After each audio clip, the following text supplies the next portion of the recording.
আজি 12 মে 2026 আজিৰ দিনটোত এটা সবাতোকৈ ডাঙৰ খবৰ হৈছে যে বিনিয়োগকাৰীয়ে 10.16 লাখ কোটি টকা হেৰুৱাইছে। নমস্কাৰ, স্বাগতম ষ্টুডিঅ'ত মই প্ৰাঞ্জল।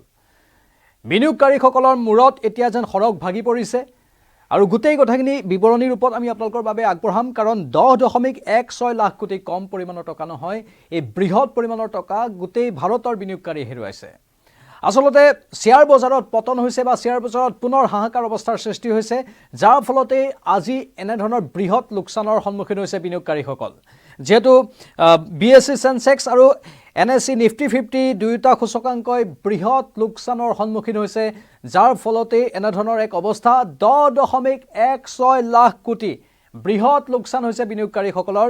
আৰু আজিৰ দিনটোত যদি যিসকলে শ্বেয়াৰ মাৰ্কেটত বিনিয়োগ কৰে তেওঁলোকে শ্বেয়াৰ মাৰ্কেটৰ এই অৱস্থা দেখি স্বাভাৱিকতেই মূৰে কপালে হাত দিবলগীয়া হৈছে। অৱশ্যে শ্বেয়াৰ বজাৰত উত্থান পতন থাকেই, সেয়েহে বৰ বেছি হতাশ হ'বলগীয়াও নহয়, কিন্তু শেহতীয়া যিটো পৰিস্থিতিৰ উদ্ভৱ হৈছে সেই পৰিস্থিতিৰ বাবে ই এটা চিন্তাৰ কাৰক হৈ পৰিছে। আজিৰ পৰা এমাহ প্ৰায় 1.5 মাহ পূৰ্বতে আমি দেখিবলৈ পাইছিলোঁ শ্বেয়াৰ মাৰ্কেটৰ একেবাৰে পতন হৈছিল। তেতিয়া মধ্যপ্ৰাচ্যত যুদ্ধৰ দামামা বাজি উঠিছিল, যুদ্ধই ভয়ংকৰ অৱস্থাৰ সৃষ্টি কৰিছিল। তেতিয়া এই অৱস্থাটো আমি দেখিবলৈ পাইছিলোঁ। মাজতে কেইদিনমান ভাল গ'ল, শ্বেয়াৰ মাৰ্কেটৰ লাহে লাহে উত্থান হ'বলৈ ধৰিলে, কিন্তু পুনৰ যিহেতু মধ্যপ্ৰাচ্যত আমেৰিকাৰ হুংকাৰৰ কথাবোৰ আহিছে আৰু খাৰুৱা তেলৰ নাটনিৰ প্ৰসংগ আহিছে, 24 ঘণ্টাৰ ভিতৰতে ভাৰতবৰ্ষৰ প্ৰধানমন্ত্ৰী নৰেন্দ্ৰ মোদীয়ে দেশবাসীক সম্বোধন কৰি একেখিনি কথাই কৈছে যে তেলৰ অলপ খৰচ নিয়মিতভাৱে গুৰুত্ব সহকাৰে কৰক, মিতব্যয়ী হওক, আপোনালোকে নিজৰ ব্যক্তিগত বাহনবোৰ কম চলাই ৰাজহুৱা খণ্ডৰ বাহনৰ ব্যৱহাৰ কৰক, সোণ ক্ৰয় নকৰিব, যিমান পাৰে সোণ ক্ৰয় নকৰাকৈ থাকিবলৈ চেষ্টা কৰক, বিদেশ ভ্ৰমণত নাযাব। এই কথাবোৰ কোৱাৰ পাছত আজিৰ দিনটোত হঠাৎ শ্বেয়াৰ মাৰ্কেটৰ পতন হৈছে। শ্বেয়াৰ মাৰ্কেটৰ এইটো BSE সেন্সেক্স আৰু NSE নিফটি 50 সূচকাংক ক্ৰমান্বয়ে তললৈ যোৱা আমি দেখিবলৈ পাইছোঁ, যিটো পুনৰ আশংকাজনক হৈ পৰিছে, অত্যন্ত চিন্তাজনক হৈ পৰিছে। আমি ইতিমধ্যে কৈছোঁ আমেৰিকা আৰু ইৰাণৰ যুদ্ধৰ আশংকা। পুনৰ আমেৰিকাই হুংকাৰ দিছে ইৰাণক, আৰু ইৰাণো নাচুৰবান্দা হৈ আছে। ইৰাণেও কৈছে যে আমি আমাৰ নিজৰ স্থিতিৰ পৰা আঁতৰি নাযাওঁ, আমি কেইটামান চৰ্ত বান্ধি দিছোঁ, সেই চৰ্তকেইটা আমেৰিকাই পূৰণ কৰিলেহে আমি আলোচনা কৰিম।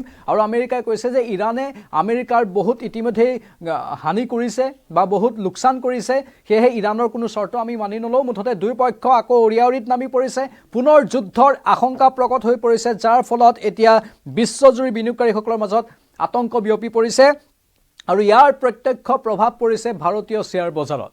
দ্বিতীয়তে খাৰুৱা তেলৰ মূল্য বৃদ্ধি। খাৰুৱা তেলৰ মূল্য বৃদ্ধি আন এটা মুখ্য কাৰণ হিচাপে বিবেচিত হৈছে।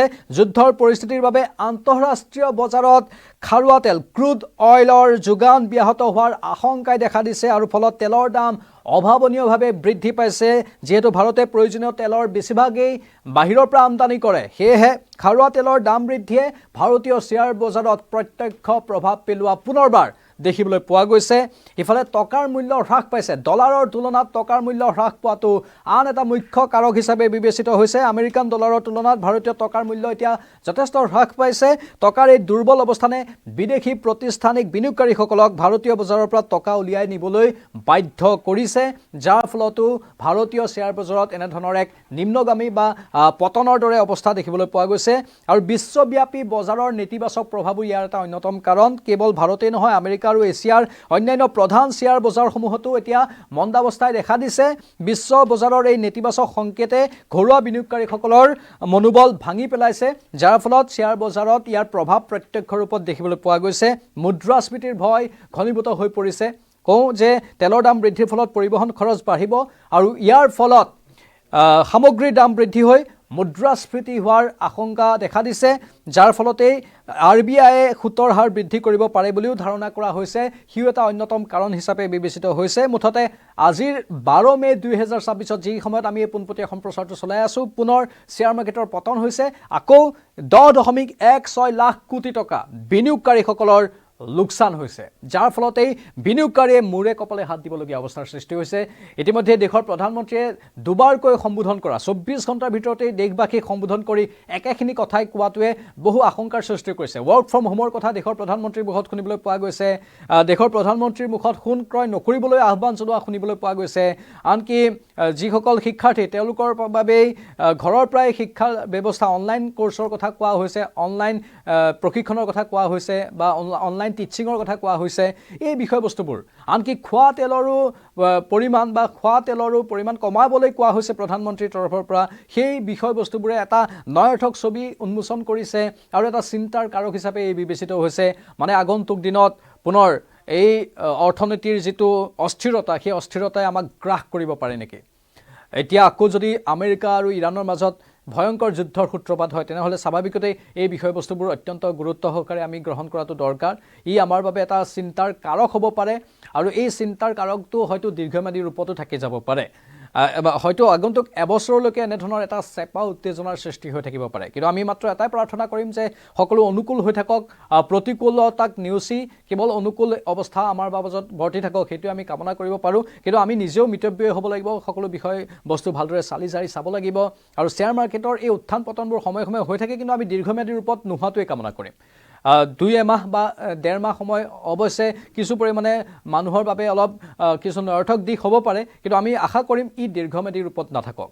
আৰু ই সোনকালেই ভাললৈ আহক আৰু বিশ্বৰ পৰিস্থিতি শান্ত হোক বিশ্বৰ পৰিস্থিতি অনুকূল হোক গোটেই বিশ্বত যেতিয়া শান্তি বৰ্তি থাকিব তেতিয়াহে আচলতে শ্বেয়াৰ মাৰ্কেটেই হোক বা আন বজাৰেই হোক সেইবোৰো সুচল হৈ থাকিব ইতিমধ্যে আপোনালোকে গম পায় ইউৰোপত বহু উদ্যোগ বন্ধ কৰিবলগীয়া হৈছে বহু দেশে ইতিমধ্যে লকডাউনৰ দৰে পৰিৱেশৰ সৃষ্টি কৰিছে আংশিকভাৱে হলেও বহু দেশত যিবোৰ দৰিদ্ৰ দেশ সেই দৰিদ্ৰ দেশবোৰত বহু কাম বন্ধ হৈ পৰিছে ই এটা পাৰ্শ্বক্ৰিয়া এই যুদ্ধৰ পাৰ্শ্বক্ৰিয়া আমি বহু সম্প্ৰচাৰ কৰিছিলোঁ যুদ্ধৰ সময়ছোৱাত তাৰ পাৰ্শ্বক্ৰিয়াবোৰ আমি ধাৰাবাহিকভাৱে কৈ আছিলোঁ এই পাৰ্শ্বক্ৰিয়াবোৰে আমাক সবাতোকৈ বেছি গ্ৰাস কৰে মানে সাধাৰণ লোক দৰিদ্ৰ লোক আৰু মধ্যবিত্ত শ্ৰেণীৰ লোক এই দুয়োটা শ্ৰেণীক অতি বেয়াকৈ এনেধৰণৰ পৰিৱেশে গ্ৰাস কৰে আৰু সেইটো আমি বিগত সময়ত দেখিবলৈ পাই আছো মানে যুদ্ধই কাৰোবাৰ বাবে কিবা আনক নানক কিন্তু দৰিদ্ৰ আৰু মধ্যবিত্ত লোকৰ বাবে সদায় কাল অমানিশা নমাই আনে ইয়াৰ পাৰ্শ্বক্ৰিয়াবোৰে মূল্য বৃদ্ধি কৰে নিত্য ব্যৱহাৰ্য সামগ্ৰীৰ মূল্য বৃদ্ধি হয় তেলৰ দাম বৃদ্ধি হয় শ্বেয়াৰ বজাৰত প্ৰভাৱ পৰে মুঠতে চাৰিওফালৰ পৰা এক অথন্তৰময় অৱস্থাৰ সৃষ্টি হয় আৰু সেই অথন্তৰময় অৱস্থাৰ পৰা আমি হাত সাৰি থাকিবলৈ হ'লে গোটেই বিশ্বজুৰি শান্তি বৰ্তি থকাটোৱেই কামনা কৰিব পাৰোঁ গোটেই বিশ্বজুৰি যেতিয়া শান্তি বৰ্তি থাকিব যেতিয়া হুলস্থুলীয়া পৰিৱেশৰ সৃষ্টি নহ'ব যুদ্ধ নহ'ব তেতিয়াহে মধ্যবিত্ত আৰু দৰিদ্ৰ শ্ৰেণীটোৱে শান্তিত শুব পাৰিব শান্তিত থাকিব পাৰিব এটোৱে হ'ল আজিৰ দিনটোৰ গুৰুত্বপূৰ্ণ খবৰ শ্বেয়াৰ মাৰ্কেটৰ কিছু পতন হৈছে সেই খবৰটো আমি আপোনালোকৰ বাবে আনিলোঁ আমি পৰৱৰ্তী সময়ত শ্বেয়াৰ মাৰ্কেটৰ আৰু অধিক তথ্য আপোনালোকৰ বাবে আনি থাকিম বিশ্ব বজাৰৰ খবৰ অৰ্থনীতিৰ খবৰ গোটেইখিনি খবৰ নিউজ 18 অসম নৰ্থ ইষ্টত সময়ে সময়ে আপোনালোকে পাই থাকিব এই মুহূৰ্তত এই পোনপটীয়া সম্প্ৰচাৰৰ পৰা ইমানতে বিদায় লৈছোঁ নমস্কাৰ